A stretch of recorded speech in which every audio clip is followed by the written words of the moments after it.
বাংলাদেশ জামাত ইসলামীর আমিরের এই বসুন্ধরাস্থ অফিস ভিজিট করায় সম্মানিত আমির জামাত সন্তোষ প্রকাশ করেছেন এবং শুরুতেই আমির জামাতের অপারেশন পরবর্তী স্বাস্থ্যের এবং চিকিৎসার খোঁজখবর নিয়েছেন এবং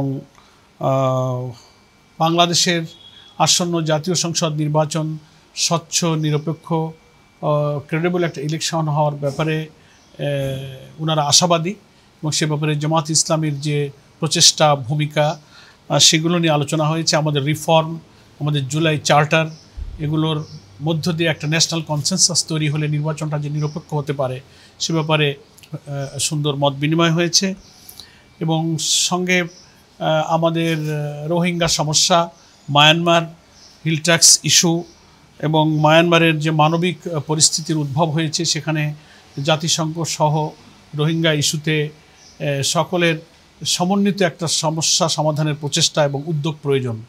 তাহলেই এই জাতির এবং এই সংকট থেকে আমরা মুক্তি পাবো। এটা আমাদের জন্য একটা সমস্যা। এখানে তাদের শিক্ষা, চিকিৎসা, তাদের স্বাস্থ্যগত, তাদের পরিবেশগত এবং তারা যে অনেক সময় অ্যাডিকশানের দিকে চলে যাচ্ছে, নানান আবাসিক সমস্যার যে মানবিক দুর্যোগের মধ্যে তারা আছে, সেগুলোর ক্ষেত্রে জাতিসংঘ সহ সকলের সহযোগিতা প্রয়োজন। আমাদের সম্মানিত আমির জামাত জানিয়েছেন যে সরাসরি পলিটিক্যাল পার্টি হিসেবে এখানে আমরা ইনভলভ হতে পারি না, কিন্তু কিছু এনজিও, ইসলামিক এনজিও সংস্থার মধ্য দিয়ে তাদের পাশে তারা দাঁড়াচ্ছে এবং আমরা খোঁজখবর রাখছি। আমাদের এই মানবিক সহযোগিতার সঙ্গে আমরাও আছি এবং আমাদের সামনে 2026-এর ফেব্রুয়ারিতে সম্ভাব্য জাতীয় নির্বাচন সুষ্ঠু নিরপেক্ষভাবে যেন হতে পারে সে ব্যাপারে ওনারা সহযোগিতা করবেন। এ ব্যাপারে জামাত ইসলামীর ভূমিকা, দেশের গণতন্ত্র এবং আগামী দিনে একটা সুন্দর বাংলাদেশ এবং নতুন একটা রাষ্ট্র কাঠামো গঠনে যে রিফর্ম প্রক্রিয়ার মধ্য দিয়ে যে দেশ যাচ্ছে, আগামীকালকে ন্যাশনাল কনসেনসাস কমিশনের একটা বৈঠকে একটা সমস্যার নিষ্পত্তির দিকে যাবে বলে আমরা সকলেই আশাবাদী এবং হোপফুল। এই আশাবাদ এখানে ব্যক্ত করা হয়েছে। তো আমি সংক্ষেপে আলোচনার কিছু বিষয় উপস্থাপন করেছি। আমি এখন রিকোয়েস্ট করব, I request her excellency Mrs Gwyn Lewis remark a few words to the journalist. Thank you, sir. And I think I'd like to thank you for the thank you. Meeting today.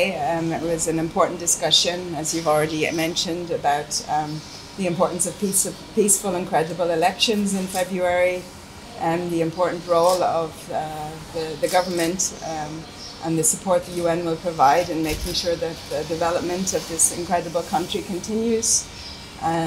And that we continue to support and work together to make sure that the humanitarian situation of the Rohingya in the country is sustained and that the hospitality that Bangladesh has so generously offered over these past years continues until there can be safe and durable solutions to repatriation.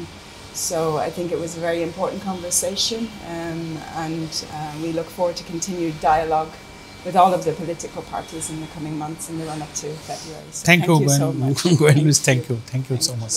Thank you. It was a pleasure to meet with the Amir and also to inquire on his health as he recently had his surgery. So we're very happy to meet with him, notice his recovery.